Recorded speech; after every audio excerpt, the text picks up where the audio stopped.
მოგესალმებით, მე ვარ ირმა ბერძენიშვილი. ორიოდე სიტყვით ჩემს შესახებაც რომ გაგეცნოთ.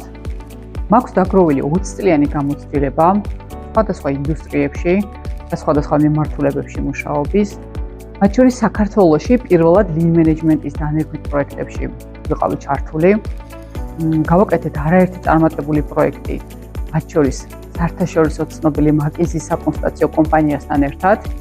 მოქონდა სხვადასხვა რიგი სიკეთეები სხვადასხვა კომპანიებში.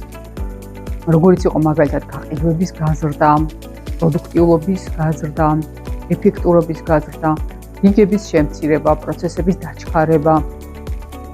იმ მომენტისთვის კომპანიას ეს წესრიგში რა გამოწვევებიც ჰქონდა, ბუნებრივია, ამასთან დაკავშირებით ვერეოდით, ვეხმარებოდით, მერგავთ lean management-ს, agile მიდგომებს, რომელიც ჯამში უკვე ეფექტურობას ზრდიდა.